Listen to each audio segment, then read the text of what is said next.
Hi friends, రోజుకు ఒక మంచి మాటలో ఈరోజు మరొక అద్భుతమైన జీవిత సత్యం అండి.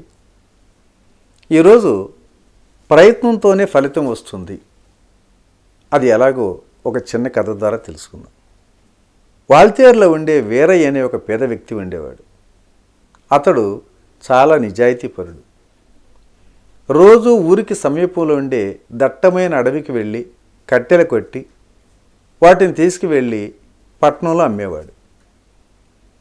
అలా వచ్చిన డబ్బుతోనే అతడి కుటుంబం మొత్తం బ్రతికేది. ఒకసారి ఎప్పుడు వెళ్ళే దారిలో కాకుండా కొత్త బాటలో అడవికి వెళ్ళాడు.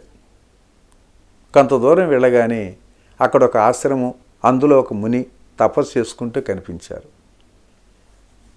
ఆ మునితో మాట్లాడాలని చాలాసేపు ఎదురు చూశాడు. అయినా ఆయన కళ్ళు తిరగపోవటంతో దండం పెట్టేసి వెళ్ళిపోయాడు. వీరయ్య మరుసటి రోజు అడవికి వెళ్ళేటప్పుడు ముని కోసం అరటిపళ్ళు, కొన్ని ఆవు పాలు కూడా తీసుకువెళ్ళాడు. ఆయన తపస్సులో ఉండటంతో వాటిని అక్కడ పెట్టేసి దిగాలుగానే వెళ్ళిపోయాడు మరలా వీరయ్య. కొద్ది రోజులు ప్రతిరోజు ఇలాగ చేస్తూనే ఉన్నాడు. ఒకరోజు అనుకోకుండా ఆ ముని కళ్ళు తెరిచాడు. కళ్ళు తెరిచి, చూడు నాయనా, ఎవరు నువ్వు? రోజు పాలు పండ్లు ఎందుకు తీసుకొచ్చి పెడుతున్నావు ఇక్కడ అని అడిగాడు. ముందు ఆశ్చర్యపోయినటువంటి వీరయ్య వెంటనే మునికి నమస్కరించి తన గురించి చెప్పాడు. స్వామి, నేను ఎటువైపు వెళితే నాకు ఫలితం ఉంటుందో చెప్పగలరా అన్నాడు. అంటే రోజు నేను కట్టెలు కొట్టడానికి ఈ అడవి తిరుగుతుంటాను. ఇక్కడ దగ్గరలో ఉన్నవన్నీ కొట్టేశాను. ఇంకా ఎటువైపు వెళితే నాకు మంచి జరుగుతుందో చెప్తారా అని అన్నాడు. ఓహో అలాగా, సరే మంచిది నాయనా, తూర్పు దిక్కుగా ముందుకెళ్ళు, నీకు అంతా మంచే జరుగుతుంది అన్నాడా ముని. ఆ మాట ప్రకారమే వెళ్ళినటువంటి వీరయ్యకు అక్కడ ఒక చోట గంధపు చెట్లు కనిపించాయి. ఎంతో పరమ సంతోషంతో ఆ రోజు అక్కడ గంధపు చెట్లు కొట్టి, ఆ మంచి గంధపు చెట్లని కొట్టి విక్రయించి కాస్త ఎక్కువ డబ్బు సంపాదించాడు. దాంతో కుటుంబ సభ్యులంతా 3 పూట్ల తిండి హాయిగా తినగలుగుతున్నారు. మునికి పాలు పండ్లు ఇచ్చిన తర్వాతే అడవిలోకి వెళ్ళటం వీరయ్యకు దినచర్యగా మారింది. మరోసారి ఎప్పుడో ముని కళ్ళు తెరిచినప్పుడు గంధపు చెట్లు కనిపించాయన్న విషయాన్ని చెప్పి నాకు ఎంతో మంచి జరిగిందని చెప్పాడు. అందుకు దానికి ఆయనేమి బదిలివ్వల. దానికి సరికదా బదిలివ్వకపోగా ఎగతాళిగా నవ్వాడు. ఆ నవ్వులో ఏదో అర్థం ఉందని గ్రహించాడు వీరయ్య. తూర్పు దిక్కుగా వెళ్ళమన్నాడు కానీ గంధపు చెట్ల వరకే అని చెప్పలేదు కదా అని ఆ రోజు ఇంకాస్త ముందుకు వెళదామని వెళ్ళాడు. అక్కడ చెట్టు మొదట్లో వెండి నాణాలున్న సంచి కనపడింది. అతను దారిలో వెళ్తున్నప్పుడు ఏ వ్యాపారం పోగొట్టుకుని ఉంటాడనుకున్నాడు పాపం వీరయ్య. సరే, అది తీసుకొని ఇంటికి వెళ్ళి వాటిలో ఒక్కో నాణ్యం అమ్ముకుంటూ కాలం గడుపుతున్నాడు. అప్పటి నుంచి కట్టెలు కట్టడం మానేసి ఎండు పుల్లలు, నేలరాలిన పళ్ళు ఏరుకొని వాటిని పేదలకు, వృద్ధులకు, అనాథలకు, దివ్యాంగులకు పంచుతున్నాడు. ఇంకోసారి ముని కళ్ళు తెరిచినప్పుడు వెండి నాణాల సంగతి కూడా చెప్పాడు. ఈసారి కూడా ముని ఒక నవ్వు నవ్వి ఊరుకున్నాడు. మరలా వీరయ్య అందులోనూ ఏదో ఒక భావం ఉన్నట్టు గ్రహించాడు. వీరయ్య వెండి నాణాలు దొరికిన ప్రాంతం నుంచి మరొక రోజు ఇంకా ముందుకెళ్ళాడు. అక్కడ ఒక పెద్ద చెట్టు క్రింద వజ్రాల హారం, బంగారాభరణాలు కనిపించాయి. వాటిని చూడగానే వేట కోసం వచ్చి ఏ సింహానికో బలైనటువంటి రాజుగారేమో అనుకున్నాడు. వీరయ్య వాటిని జాగ్రత్తగా ఇంటికి తీసుకువెళ్ళి భద్రపరిచాడు. మరోసారి ముని కళ్ళు తెరిచినప్పుడు ఈ ఆభరణాల గురించి చెప్పాడు వీరయ్య.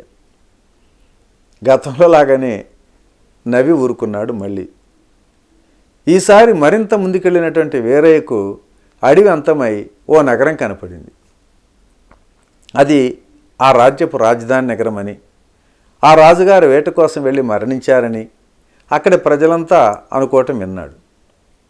ఇక నేరుగా కోటకు వెళ్ళి యువరాజును కలిశాడు.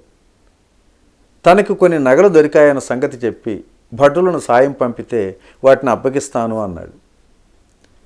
వీరయ్య మాటలపై నమ్మకం ఉంచి కొందరు భటులను వెంట పంపాడు యువరాజు.